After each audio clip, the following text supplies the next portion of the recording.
Hello world, Clinton here, the concerned netizen, to talk about this really great blog post by media theorist Douglas Rushkoff on Operation Mindfuck 2.0. The hippies' effort to destabilize the American dream may have worked too well.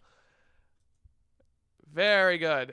Propaganda used to mean getting people to believe stuff. Now it means getting them to question what they believe or whether there's any truth at all.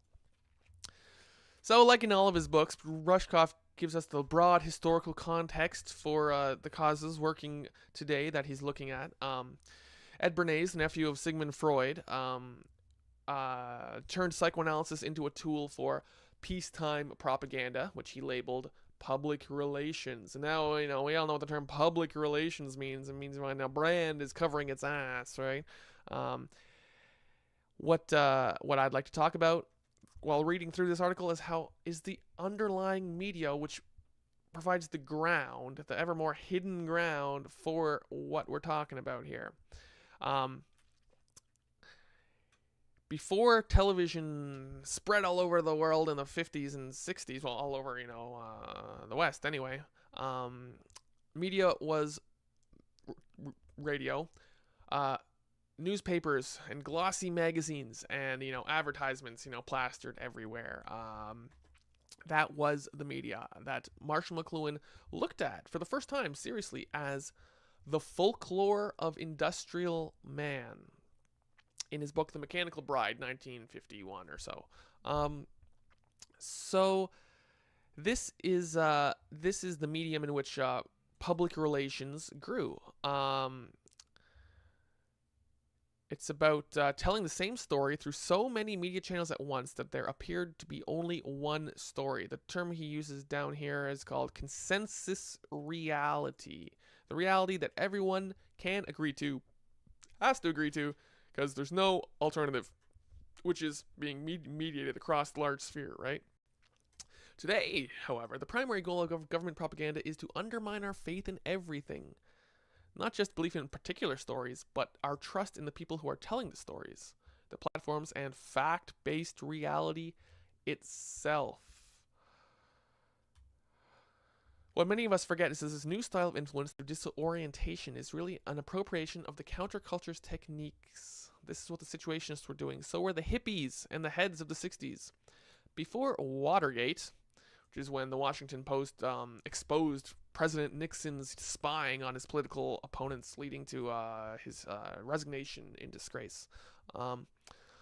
Before that, it felt as though the press and the government were on the same side, telling the same story to us all. There was no way for the underfunded counterculture to compete with mainstream reality programming, because you would need to own a television station or a massive printing press, and right, you can't compete with the media empires of the 20th century, which constituted the dominant cultural consensus reality.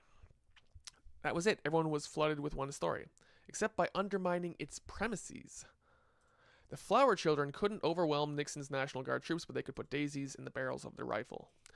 Taken to the extreme, this sort of activist satire became Operation Mindfuck, first announced in '68 in the Illuminatus trilogy set of novels. The idea was to undermine people's faith in government, authority, and the sanctity of consensus reality itself by pranking everything all the time.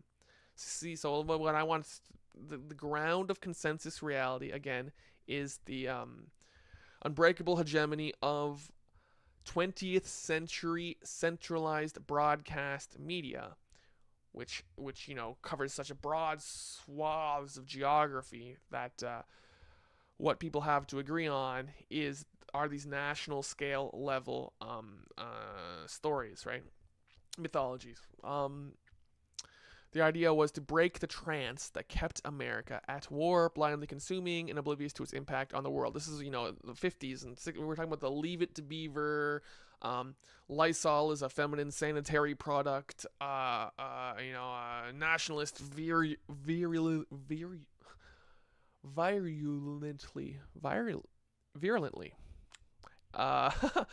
anti-communist, virulently anti-communist,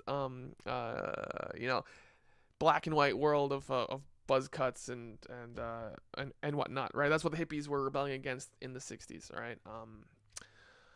uh, with their revolution, which struck at the puritanical Protestant repressed ethic was the view. So instead, we're going to be like pro sex, pro explore, pro long hair, all this stuff. Um, so they would spread a whole bunch of baloney to try to get people to question reality itself. Operation Mindfuck sought to suggest that anything anyone in the counterculture was doing at the time just might be part of an elaborate prank. This put outsiders in a difficult position. Their only safe assumption was that anything a hippie was doing was part of Operation Mindfuck, some sort of trick or game. But this could only lead to paranoia. One had to assume that whatever they were doing was probably harmless. They were just pranks. For their part, the counterculture agitators hoped that the assumption that they were just jesters would keep them safe from any real persecution. So people are questioning the dominant narrative of reality, but oh yeah, we're only just kidding, man, and just causing everyone to just slowly doubt mainstream 20th century analog media. See, we live in in the free world. We go out on the street and we're friendly with total strangers every day. We talk to people we don't know because we share something in common. And if it's not the weather that you're going to talk about, it's going to be like a TV show, right? You're getting to know new people. You're talking about TV shows and maybe a couple like mainstream news items and current events, right? The things that everyone shares in common. Before mainstream media, you'd be living in, you'd know everyone who lived around you, and you'd all congregate every week and co-create your culture and your shared idea of ethics, and you'd see everyone in town, and it would be a very parochial, local scale scene. And that is what was upset by the telegraph and the deluge in the 18th century of ever more nationalizing world-presenting media, which eventually became, in the early 20th century, became used for the construction of consensus reality using public relations and advertisements and media. And so when McLuhan sort of, was blowing the whistle on how media constructed reality for so many people and how he wanted to wake them up shortly thereafter, we have the 60s cultural revolution and whatnot. And then progressives ended up becoming mainstreamed. Really, from All in the Family onward, All in the Family, like the conservative dad is constantly having, his backward, prejudicial, bigoted ways, challenged by his hippie kids, daughter and her boyfriend. It was progressive values in fictional TV. Maude to MASH, Murphy Brown to The West Wing, right? The mechanisms of creating consensual reality became more and more progressive, but these are the analog old media. In the 80s, we get the internet. In the 90s, the internet explodes with the web. It becomes huge. And I'd like to insert that in here where we then get to, and as progressive became the dominant cultural narrative in the media, which have the ability to construct dominant cultural narratives as they took over, Operation Mindfuck became the tool of the alt-right in the new medium of the internet, right? In the, the internet has facilitated the ability for countercultures to disseminate their stuff at a level which is just as vast and far-reaching as the 20th century traditional media had been. Is the cult of Kek, that Egyptian frog cartoon, real? Can they cast spells on social media that change the way people think and vote? If the properly, carefully crafted rhetoric is magic, then yes, absolutely, right? If the production of artistic propaganda has a sway on people, then yes, of course. Or consider the president himself, releasing more decoys per minute than an Apache helicopter and forcing Americans to, at the very least, entertain the notion that their entire media is run by the deep state. Anything is possible, right? Climate change is a hoax. The earth may be flat. Easily misinterpreted videos on Twitter force everyone to stop and think twice before deciding they know what it is they're really looking at. Good. Now, is it the content, or is it just the very existence of what McLuhan calls an anti-environment at all? McLuhan said that it's the job of the artist to provide people an anti-environment, a place to stand outside of the dominant cultural narrative, the media, right, the world, and see it for what it is on the outside, right?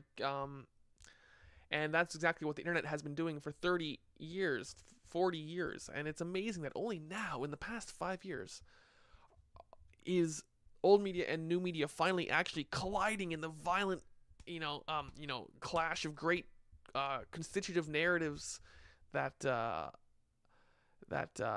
battling it out on the internet at large, leading to minds getting fucked, so to speak. Um, Everyone's beliefs are reality tunnels, perceptual limitations, and conceptual frameworks shaped by our experiences and prejudices. Experiences, prejudices, and media. Media providing experiences, mediated experiences, providing, mediated prejudices. None of people's grand schemes and political views can be understood as absolute, but at the same time, we have to remember that some of these tunnels are a whole lot closer to reality than others. It's up to us to choose the most constructive and compassionate ones to inhabit. The very idea that we have tunnel vision is owing to the fact that we channel our view of the whole world through the content of various media, right? And the collapse of the media bubbles, the slow, gradual collapse into the vast foam of all these individuals finding their own, shaping their own private world for one, right? Which, as an assault on the progressive, dominant narrative, gets it all cast as some sort of alternative to traditional right-wing belief, the alt-right, right? It's sort of technologically inevitable and inherent in the way the media functions itself, the internet medium functions itself, and it's only when the 20th century media tried to create its own digital peer called social media that was part of the collective 20th century media family of watch us on television and read us in the newspaper and talk to us on social media, right? They tried to move into the internet without embracing what the internet is as a medium, which is, of course, a Wild West free-for-all of everybody's a publisher, everybody can say whatever they want, fight it out, dialectic, constitutive of reality. The internet is more like the place where all the Dale Gribbles, the conspiracy theorist kind of fringe character from King of the Hill, that's been the internet for a very long time, and I kind of took for granted. I was mistaken. I kind of thought everyone knew that. Apparently people didn't realize that the internet is exactly the repressed place for everything that doesn't fit the consensus reality of obsolete 20th century media. We're not in the 20th century anymore. Consensus reality is literally not a thing, and so the internet is, by comparison, an acid trip, right? So some sort of like delving into an entirely different worldviews, so rapid for social media users that they can barely stay hinged, right? They're forced to doubt everything, and it ends up it's been a show. I've been watching people slowly go crazy on the internet for about like 5 years now, and so that's why I think it's very important not just to think about the narratives and the politics of people as the media, as we move into a world that's ever more full of computers. We can't just look at people's politics or political beliefs or the idea of disseminating distrust in narratives at all. We have to look at functionally the technology, the wires, the crisscrossed, technology itself, which has facilitated the ability for there to even have been a thing that used to be called consensus reality, right? And we have to look at computers and their full capability of what they are and what they do. And Douglas Rushkoff's 1993 book Siberia is an excellent window into exactly the sort of things which multimedia PCs and the internet, the things that they are capable of doing and capable of being, back when computers and multimedia capable PCs were so new that people actually looked at them and studied them and freaked out about what they were going to do to society and experimented with their dangerous and liberating potential. Because now we're living it. And that's exactly why we need art and anti-reality and things which express precisely what the world is becoming. And you got to start in the material world with the computer in front of your face and exactly what it is and how you use it. Because it's not a television, and it's not a newspaper, and it's not a telephone, and it's not a 20th century media device at all. So Thanks for listening. Subscribe, like, share. Check me out. Until next time, take care.